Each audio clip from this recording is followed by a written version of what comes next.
The prospect of a nuclear attack on the United States from China is a frightening one. But how would such an attack be possible? In this video, we'll take a deep intellectual look into the technology involved in sending nukes from China to the US and explore the potential implications.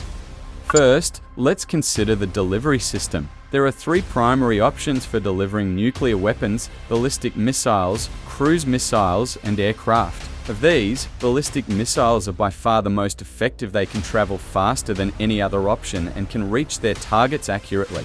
China has developed several long-range ballistic missile systems that could be used to deliver nuclear warheads to the US mainland.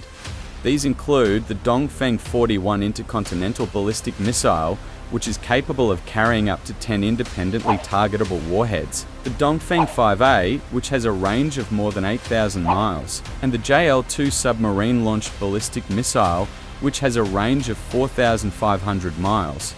In addition to its delivery system, China would also need to develop a nuclear warhead that is small enough to fit onto a missile or aircraft, but powerful enough to cause significant damage upon detonation. Fortunately, China has had success in miniaturizing nuclear warheads in recent years, and it is believed they have achieved sufficient miniaturization for use on their long-range missiles. Also, there's the matter of getting past us air defenses. While this is certainly no easy task, it's not impossible either. For instance, China could launch multiple decoy missiles or attempt to overwhelm us defense systems with an overwhelming number of incoming targets. China has been actively researching and developing its own nuclear arsenal since the 1950s. Today, they have an estimated 260 warheads and are continuing to build their stockpile with newer and more advanced weapons. Once the technology is developed, it must be transported safely to its destination. This can be done using missiles, airplanes, or submarines. In order for a missile to reach the United States from China, it must be launched from a mobile launcher or submarine. Submarines are harder to detect than land-based launchers, making them more likely to succeed in delivering a nuclear payload. After delivery, there are still several steps that must occur before a nuclear weapon can detonate successfully. The payload must be programmed correctly and then delivered to its target with precision accuracy. This requires sophisticated guidance systems and navigation capabilities. Finally, once all of these steps are completed, the warhead must detonate at its intended target with enough force to cause significant damage. This requires sophisticated explosive materials and delivery methods. Currently, their longest-range missiles are the DF-41 and DF-31 are ICBMs, which have ranges of up to 12,000 kilometers or 7,456 miles.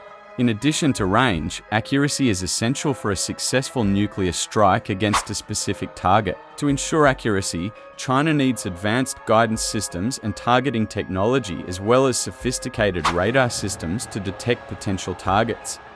China must also consider its nuclear arsenal size and composition. To deliver enough firepower to inflict significant damage on the US, they need an arsenal of several dozen nuclear warheads with varying explosive yields. Now that we've looked at the technology involved in sending nukes from China to the US, let's examine some possible military strategies that could be employed during such an attack. One strategy would be a surprise attack using multiple waves of nuclear missiles aimed at major strategic targets like as military bases or power plants. This would maximize destruction while minimizing retaliation time from US forces. Another option would be a limited counterforce strike where only specific military targets are targeted with smaller yield warheads in order to preserve civilian infrastructure and prevent large-scale casualties on both sides. Finally, there is also the possibility of a full-scale nuclear war between both countries, where each side launches massive amounts of high-yield warheads against each other's cities and industrial centers in an attempt to gain total victory over their opponent. While these scenarios may sound alarming, it's important to remember that any decision to launch nuclear weapons is ultimately up to political leaders and not military commanders. Therefore, it's critical that all parties involved work together towards diplomatic solutions instead of escalating tensions further through saber-rattling or aggressive posturing. Let's examine the current state of China's nuclear arsenal. China currently has an estimated 260 nuclear warheads, with many more in reserve. This number is much less than that of the US, which has around 6,550 nuclear warheads. However, given China's large population and vast landmass, they are still considered to be a formidable nuclear force. China also has several strategic bombers in its air force capable of carrying nuclear bombs over long distances. While these bombers would have difficulty penetrating American airspace undetected, they could potentially be used for a surprise attack on certain targets within range. There is also the possibility that China could launch a satellite containing a nuclear weapon into orbit around Earth and then detonate it when it reaches its destination. This type of attack would require considerable technological sophistication, but is not impossible with modern technology. We must consider the military implications of such an attack. For starters, it would require a significant level of coordination between Chinese military forces in order to successfully launch and guide the missiles towards their targets.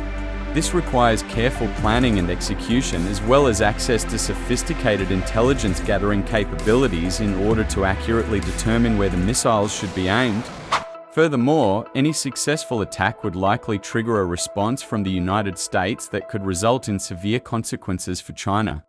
Finally, we must consider whether or not it is even feasible